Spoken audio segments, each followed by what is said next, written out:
Yo yo ស្ដាប់ឪនិយាយកុំមើលរំលង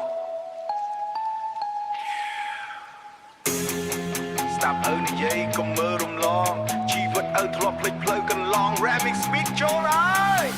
ឪនិយាយត្រង់ប្រមលាក់អ្វីទេកាលពីមុនឪស្វឹងរាល់ថ្ងៃមិនគិតអនាគតទេលុយរកបានយកទៅផឹកអស់គ្រួសារឈឺចិត្តតែឪមិនខ្វល់សោះមិត្តភ័ក្តិហៅទៅគ្រប់កន្លែងចុងក្រោយនៅសល់តែទុកក្នុងចិត្តឯងពេលភ្ញាក់ដឹងខ្លួនវាយឺតពេកហើយ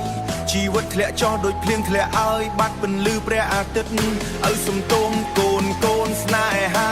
ដែលធ្លាប់ធ្វើឲ្យគ្រួសារឈឺចាប់ណា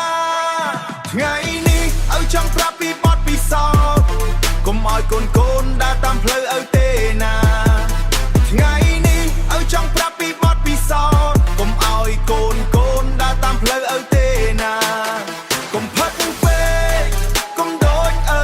ជីវិតមានតម្លៃកុំបោះបង់វាឲ្យទោលស្ដាប់បណ្ដាំឪទុកក្នុងចិត្តរស់ឲ្យមានអនាគតកុំធ្លាក់ក្នុងភក់ជីវិតកូនអើយស្ដាប់ឪនិយាយច្បាស់ស្រមិនមែនមិត្តពិតវានាំឲ្យខាតទាំងអស់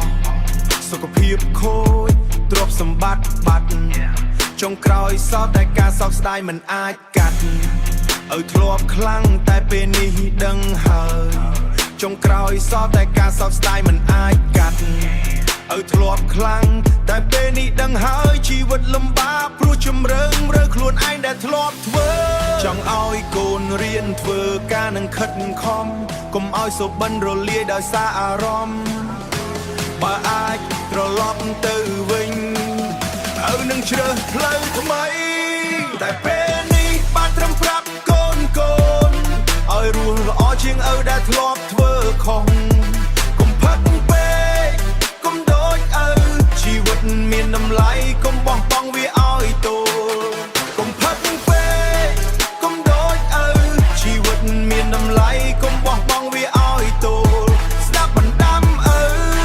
ទុកក្នុងចិត្តរស់ឲ្យមានអនាគតកុំធ្លាក់ក្នុងភក់ជីវិតនេះមិនមែនរឿងលេងទេជីវិតមនុស្សមានតែម្ដងទេកុំឲ្យធ្វើឲ្យល្អជាងឪ respect